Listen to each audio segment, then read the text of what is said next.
Welcome back to my channel guys. मैं आप लोगों को मेरे चैनल में स्वागत करती हूँ। आई होप आप लोगों को मेरे चैनल की वीडियोस पसंद आ रही हैं। पसंद हो गए तो मेरे चैनल को लाइक कमेंट शेयर ज़रूर करना, सब्सक्राइब तो ज़रूर करना गाइस प्लीज़। तो मैं स्टार्ट करती हूँ। माफिया वर्ल्ड का 12वां पार्ट, 12वां है ये, 12 है। तो गाइस मैं स्टार्ट करती हूँ। तो हमने लास्ट में देखा था कि ईवो अपने ग्रैंडफादर से बोलता है, जानना चाहता है, और वहाँ पे सब मतलब सब लोग लिटरली सब लोग रो रहे थे क्योंकि उन्हें बहुत दुख हो रहा था। मैडम जैन फैमिया जानना चाहते थे और सब लोग आए थे ईवो के पीछे पीछे। वहाँ पे सब लोग मतलब मैडम लैन और मैडम लैन और मिस्टर लैन भी आए थे क्योंकि उन्हें भी जाना था कि क्या हुआ है उनके जाने के बाद, और विंग उनसे बात क्यों नहीं कर रहा है और क्यों ऐसा हो रहा है। तो ऐसा वो सब लोग ना जानना चाहते थे कि क्या हुआ है, विंग ऐसा क्यों बिहेव कर रहा है लिटरली, और सब कुछ जानना था उन्हें। तो इसीलिए ना वो बोलते हैं, तो ना ईवो के ग्रैंडफादर नहीं बताना चाहते थे, लेकिन ईवो के ग्रैंडफादर के राइट हैंड को तो सब कुछ पता था। तो बोलता है हाँ तुम्हें पता होना चाहिए, तुम्हें पता है ये विंग पैट्रिया क्यों बना। फिर बोलता है नहीं। फिर वो फ्लैशबैक स्टार्ट होता है कि कैसे विंग ईलिंग पैट्रियार्क बना। तो इसीलिए वो सब लोग सुनना चाहते थे। फिर सब लोग कहानी बोलते वो आदमी कहानी बोलना स्टार्ट करता था। जब तुम लोग चले गए थे 2 साल बाद, सब विंग बहुत खुश था अपने घर के साथ, अपने मदर फादर के साथ। उसके बड़े भाई ने शादी कर ली थी वेनजिंग से। वेनजिंग एक ओमेगा थी और वेनिंग और वेनजिंग की ओमेगा ब्रदर था वो। और विंग का ब्रदर वाइन उसे व्हेन ही बुलाते हैं विंग के ब्रदर इन लोग को, और उसके ब्रदर को हम क्या बुलाए, नाम ही ठीक नहीं है, मुझे स्पेलिंग नहीं आ रही है गाइस, मैंने खुद लिखा है और लिखा हुआ भी भूल गई हूँ मैं। तो उसके ब्रदर ही बुलाते हैं विंग के ब्रदर का शादी हो गया था। तो 1 साल बाद ही उसने शादी कर ली थी। तो ना वेनिंग और वेंचिंग यहाँ पे आ गए थे क्योंकि वो अपने भाई को अकेला नहीं छोड़ना चाहते थे। तो वहाँ से वेनिंग और वेंचिंग विंग से मिले, और दूसरी तरफ सब कुछ विंग के ब्रदर अल्फ़ा ब्रदर ने संभाल लिया था। और विंग और वेनिंग 6 महीने, वेनिंग 6 महीने उससे, वेनिंग और वेंचिंग 6 महीने बड़ा है उससे। तो इसीलिए, और वो सब बहुत अच्छे दोस्त बन गए थे, फैमिली थे, एक साथ रहते थे इसीलिए। दूसरी तरफ स्काई ने विंग के मॉम डैड और उसके ब्रदर को मारने की कोशिश की, उनकी फैमिली को मारने की कोशिश की। विंग और उसके ब्रदर तो बच गए, लेकिन उसकी मॉम डैड की डेथ हो गई थी। तो विंग बहुत गुस्से में आ गया था। वो अपनी शक्तियाँ कंट्रोल में नहीं कर पा रहा था। विंग सब कुछ सीख रहा था, सब कुछ उसने बहुत जल्दी अडॉप्ट कर लिया था, उसने सब कुछ सीख लिया था, लेकिन अब उसे उसकी शक्तियाँ कंट्रोल नहीं हो रही थी क्योंकि उसकी इमोशंस बाहर आ रहे थे। वो अपसेट था, गुस्सा था, सब कुछ था। जब उसने अपने मॉम डैड की लाश देखी तो वो रो रहा था, और उसके ब्रदर, क्योंकि वो स्कूलिंग करने के लिए गया था स्कूल में, और एक ट्रिप के दौरान उसके मॉम डैड की डेथ हो गई थी। वो ट्रिप में था, स्कूल ट्रिप में था, वेनिंग और वेंचिंग भी उसके साथ थे। तो इसीलिए वेनिंग और वेंचिंग भी उसके साथ थे, तो इसलिए कुछ नहीं कर पाए। लेकिन उसके मॉम डैड की डेथ हो गई और उसके भाई को चोट लग गई, और उसके मतलब मतलब उसके भाई की ओमेगा हस्बैंड को भी थोड़ा सा चोट लगा, लेकिन उसे भी ज़्यादा चोट नहीं आई थी, तो वो थोड़ा सा वीक हो गया था। तो इसीलिए फिर ना जब उसने अपने मॉम डैड की लाश देखी तो उसे गुस्से में आ गया और वो माफिया वर्ल्ड को ज्वाइन कर लिया। विंग ने 13-14 साल का बच्चा जब माफिया वर्ल्ड में आया तो सब लोग हंसने लगे। जब उसकी पावर ने सबको तबाह करना शुरू कर दिया तब सब लोग समझ आए थे क्यों। और तुम्हें पता ही होगा कि विंग की फैमिली कितनी ताकतवर है और उन्होंने हमारा बैकबोन है। उसके फादर ने ही तुम्हारे ग्रैंडफादर को माफिया किंग बनाया। उनकी फैमिली ही है जो बैकबोन है तुम्हारी फैमिली की, जो तुम्हें माफिया किंग बना के रखे हैं। तुम्हें मानना होगा। फिर वो बोलता है वो उसे पता था, तो फिर वो सब लोग सर हिलाते हैं, उन्हें पता था। तो ना विंग जब उसके मॉम डैड की मृत्यु हो जाती है तो ना वो बहुत गुस्से में और माफिया वर्ल्ड ज्वाइन कर लेता है और सब कुछ तबाह करने लगता है। और उसने स्काई के लोगों को मार ही दिया था, सब लोगों को, मतलब सब माफिया वर्ल्ड में तबाही ला दी थी उसने। तो उसे ईल्डिंग पैट्रियार्क का नाम दिया गया था क्योंकि उसने 3 महीने में सब कुछ तबाह कर दिया था, सब लोगों को घुटने पे ला दिया था। तो दूसरी तरफ जब वो दोनों उसके भाई और वेनिंग वेंचिंग शाओ शिनचैन और सांग लैन उनसे उसके दोस्त थे, उसके क्लासमेट थे, तो इसीलिए वो सब ऐसे थे। हाँ, वो एक क्लास ऊपर थे उस विंग से, तो इसीलिए वो बड़े थे विंग से। सॉन्गलैन और शिनचैन तो बहुत बड़े थे, लेकिन सॉन्गलैन विंग को बहुत प्यार से रखता था। वो उनके मतलब विंग के अंकल अपने उसके फादर के दूर के रिश्तेदार के बेटा था, इसीलिए वो दोनों बहुत अच्छे दोस्त बन गए थे। उसकी मतलब वो दोनों ब्रदर्स भी थे इसीलिए। और जब उसकी तबाही बिना रुके वो सब लोग मतलब माफिया वर्ल्ड को तबाह कर रहा था, तो इसलिए सब लोगों ने उस ईल्डिंग पैट्रियार्क का नाम दिया था। सब कुछ तबाह करने के बाद विंग सिर्फ स्काई के लोगों को मार रहा था। वो अपनी तलवार लेके, सब लोग माफिया वर्ल्ड में डरे हुए थे कि कोई अगर विंग की तलवार के सामने आ गया तो क्या होगा, क्योंकि 3 महीने में माफिया वर्ल्ड को नीचे ला दिया था सब लोगों को। जो लोगों के जो पोस्ट थे वो सब लोगों को नीचे आ गए थे और तुम्हारे ग्रैंडफादर माफिया किंग की पोजीशन में एकदम सेटल हो गए थे।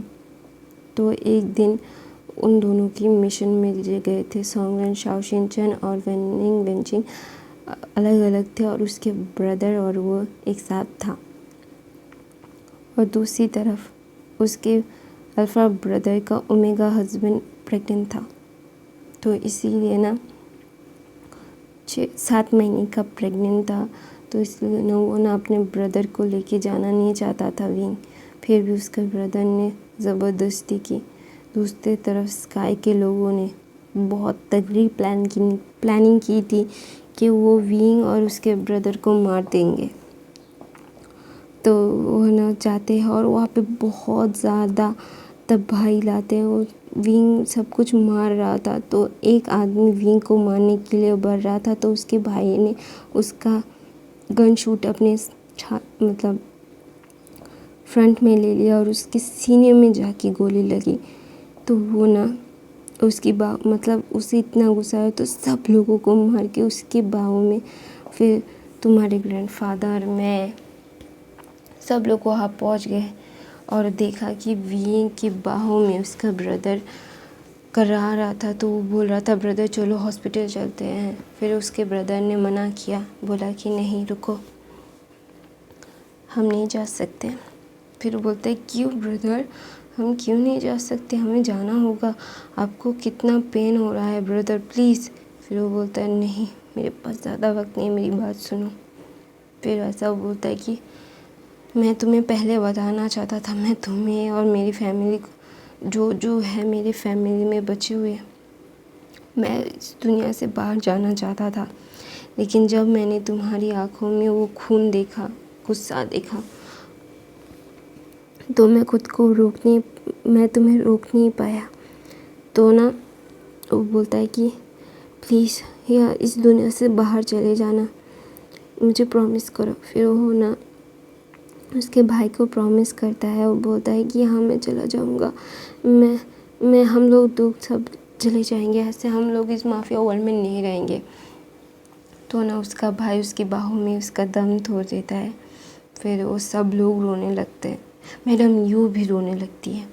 फिर वो बोलती है कि जब उसे प्रॉमिस किया था तो उसने कहा कि जब उसका भाई उसकी बाहों में था तो बोला कि भाई मैं ऐसे चला तो जाऊंगा, मैं इस दुनिया से बाहर चला, माफिया दुनिया से चला जाऊंगा, माफिया वर्ल्ड से दूर चला जाऊंगा, लेकिन मैं स्काई के लोगों को मार के जाऊंगा भाई, मैं उन्हें ज़िंदा छोड़ के यहाँ से नहीं जाना चाहता, तो वो मेरे पीछे आएंगे और मुझे रोकेंगे। फिर वो ना अपने भाई के उसे बाहर में लेके बहुत रो रहा था। 15 साल का बच्चा अपनी फैमिली को खो के। तो ना फिर जब उसके ओमेगा हस्बैंड को पता चलता है कि उसके अल्फ़ा हस्बैंड मर चुके हैं, तो वो उसके मतलब प्रीमेच्योर 8 महीने में ही उसके बच्चे को जन्म दे दिया था और वो मर गया था। तो ना विंग जब वो स्काई के लोगों को मार चुका था, स्काई को भी मार चुका था, उसके फादर को भी मार चुका था, तो इसीलिए फिर जब उसके ओमेगा फादर भी मर जाते हैं उस बच्चे के, और वो वेंजी जब मरता है तो उसे विंग को देने से पहले उससे प्रॉमिस लेता है कि वो माफिया वर्ल्ड छोड़ देगा, तभी वो इस बच्चे को गोद में उठा सकता है। फिर वो ना गोद में लेता है, विंग बोलता है कि मैं इस माफिया वर्ल्ड से चला जाऊंगा, सब लोगों को पता होगा कि मैं मर चुका हूँ कार एक्सीडेंट में, तो ऐसा बोलता है। तो बोलता है कि हम सब मिल के जाएंगे। फिर वहाँ पे वो ओमेगा भी मर जाता है। फिर सब लोग रो रहे थे क्योंकि विंग ने बहुत सफ़र किया था सब लोगों को खो के, सिर्फ आइवन। फिर वो बोलता है वो बच्चा आइवन था। फिर वो बोलता है हाँ। फिर सब लोग रोने लगते। मैडम यू तो वहाँ से बाहर ही चली जाती है, क्योंकि यहाँ पे भी एक और कहानी है गाइस। तो हमें धीरे धीरे पता चलेगा कि मैडम यू की क्या कहानी है। जिंजर यानलिव से ब्रदर क्यों बुला रहे हैं, तो उसे भी यहाँ पे भी कहानी है, तो बाद में पता चलेगा ये। फिर सब लोग ना मैडम यू अपने रूम को लॉक कर देती हैं और वो कुछ नहीं बोल रही थी, मतलब अपने आप को मतलब लॉक कर देती हैं रूम में। और ईबो और ने हुसैन वेनिंग नहीं, जिनचा यानली और भी बहुत मैडम लैन और मास्टर लैन, और सब लोग रोने लगते हैं और वो अपने अपने रूम में चले जाते हैं और अपने आप को सब लोग लॉक कर देते हैं, क्योंकि वो सब लोग समझ रहे थे कि क्या बीती थी विंग पे, क्योंकि विंग को सब लोग प्यार करते थे और सब लोग प्यार करते थे, इसलिए ना सब लोग टूट भी गए थे जब उन्होंने सुना विंग और उसकी फैमिली मर चुकी है। तो इसीलिए ना सब लोग समझ रहे थे विंग ने ऐसा क्यों किया, क्यों उसने अपने आप को सब लोगों के सामने मरा हुआ घोषित कर दिया। तो इसीलिए ना सब लोग ऐसा बोल रहे होते कि क्या हुआ क्या नहीं हुआ। वो सब लोग अपने आप को ना बहुत कोस रहे थे कि जब विंग को उनकी ज़रूरत थी तभी नहीं थे। तो ना मैडम लैन उनके मतलब मतलब क्या बोलते हैं, फादर इन लॉ के पास जाते हैं, बोलते हैं कि आपने ऐसा क्यों किया, आप हमें बुला सकते थे। जब देखा आपने विंग को इतनी तकलीफ़ में, आप लोगों ने आपने मुझे क्यों नहीं बुलाया। विंग को ना वो बहुत प्यार करती थी, इसलिए ना वो ना कि कभी भी विंग को ना रोते हुए देखना नहीं चाहती थी। जब विंग की मॉम उसे डांटती थी तो ना उसे बचाने के लिए मैडम लैन ही आ जाती थी, क्योंकि मैडम लैन विंग को बहुत पसंद करती थी, बहुत प्यार करती थी। वो ना विंग को किसी के साथ शेयर करना नहीं, उसकी माँ के साथ भी शेयर करना पसंद नहीं करती थी, क्योंकि वो बहुत प्यार करती थी। विंग ना बहुत क्यूट सा बनी जैसा डॉल जैसा था, और उनको ना हमेशा से एक ओमेगा चाहिए था। तो उनके 2 बेटे ही अल्फ़ा थे, एक तो डोमिनेट, एक अल्फ़ा था। तो इसीलिए ना वो ना विंग को बहुत प्यार करते थे, और विंग सबसे छोटा था, तो इसीलिए ना विंग को और भी ज़्यादा पैम्पर किया जाता था। तो जब उन्होंने सुना था ये सब, तो ना वो अपने फादर इन लॉ के पास जाते और बहुत चिल्लाते, और उसके फादर इन लॉ भी समझ जाते, क्योंकि विंग को बहुत प्यार कर, अपने बच्चे से भी ज़्यादा प्यार करती थी। जब भी ईवो विंग को तंग करता था, मतलब डांटता था, तो मैडम लैन आके उसे बचा लेती थी। किसी को भी विंग को डांटने नहीं देते थे। तो इसीलिए ना उन्हें पता था कि मैडम लैन का गुस्सा होना जायज़ था, और मैडम लैन का बेस्ट फ्रेंड था विंग की मॉम, बेस्ट ऑफ फ्रेंड्स थे दोनों। इसीलिए वो दोनों मतलब उनका गुस्सा होना जायज़ था। तो ना बहुत चिल्लाते और बोलते कि तुम अपने बेटों के साथ बाहर चली गई थी, वो तुम लोगों का डिसीजन था, मैंने इसलिए कुछ नहीं कहा, मैंने कुछ नहीं कहा। तुम चाहती थी तुम्हारे बेटे सीखें, और तुम्हें तुम्हारे बेटों के साथ जाना पड़ा, इसमें मेरी गलती नहीं है, उन्होंने चिल्ला के बोला। फिर मैडम लैन बोलती, तो आप मुझे बता सकती थी, मैंने फ़ोन किया था, मैं हमेशा फ़ोन करती थी आपको जानने के लिए उसे क्या हुआ है, क्या नहीं हुआ है, क्या जानना है, क्या नहीं जानना, मैं सब लोग खबर रखती थी, तो आप बता सकते थे मुझे। फिर वो बोलता है कि मुझे नहीं बताना था, और जाओ यहाँ से, मुझे अभी कोई बात नहीं करनी। वो भी गुस्से में आ जाते हैं और बोलने लगते हैं ऐसा। तो मैडम लैन बोलते, आपने ये सही नहीं किया मेरे साथ। फिर ऐसा बोल के वो ना वहाँ से रूम से चली जाती है और दरवाज़ा ज़ोर से बंद करती है। वहाँ पे ना वांग जिशन नहीं था कि, लेकिन वांग जिंगाओ था। जब उसने सुना ना, और वो ना मतलब क्या, ईबो का फ्रेंड था, बेस्ट फ्रेंड था वांग जिंगाओ। तो इसीलिए ना वो समझ आता था, और उससे समझ आ गया था कि वांग जिंगाओ को कि विंग ही वो है जो ईबो प्यार करता है, बेपनाह से प्यार करता है ईबो उससे। तो वो ना बहुत सैड हो गया था, सब लोग सैड हो गए थे, और यानली और जिनचा तो रोने लगे थे, रो रो के उनकी हालत बुरी थी, क्योंकि उन्हें ना गिल्ट था कि जब उनके यंगेस्ट ब्रदर को उनकी ज़रूरत थी तभी वो नहीं थे। वो वहाँ पे ना लैन शिचन को भी बुरा लग गया था कि उन लोगों की सेल्फिशनेस के चलते एक बच्चे ने बहुत कुछ झेला। अभी तो विंग 20 या 21 साल का है, तो उसने कितना कुछ झेला है। तो ना वो सब लोगों को गिल्ट, इमोशन, और फिर और वो तो टूट ही जाता है। वो बोलता है कि आई एम सॉरी लव, जब तुम्हें मेरी ज़रूरत थी मैं नहीं था, सॉरी बाबे, मुझे माफ़ कर दो। फिर ऐसा बोल के ना वो टूट गया था। तो वहाँ पे ना लैन जिंगी आता है, बोलता है अंकल आप क्यों रो रहे हो। फिर वो बोलते हैं कुछ नहीं, उसे हक करके ना वो वहाँ पे बैठ जाता है, और वो सर रोने लगता है। उसका ब्रदर आके उसे कंसोल करता है, बोलता है कि ईवो अपने आप को संभालो, तुम्हें विंग से बात करनी चाहिए।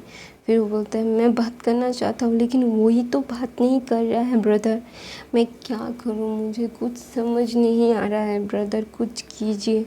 मैं विंग को ऐसे नहीं चुपचाप नहीं देख सकता। मेरा बनी कितना चेयरफुल था, अभी कितना शांत हो गया, वो क्या क्या कर रहा है ब्रदर, वो कितना मासूम था। तो मैं अपनी कहानी यहीं पे ख़त्म करती हूँ गाइस। आई होप आप लोगों को मेरी कहानी पसंद आ रही होगी। तो प्लीज़ मेरे चैनल को सब्सक्राइब करना नए हो तो, और लाइक करना, कमेंट करके ज़रूर बताना। I love you guys, I love you, bye bye guys.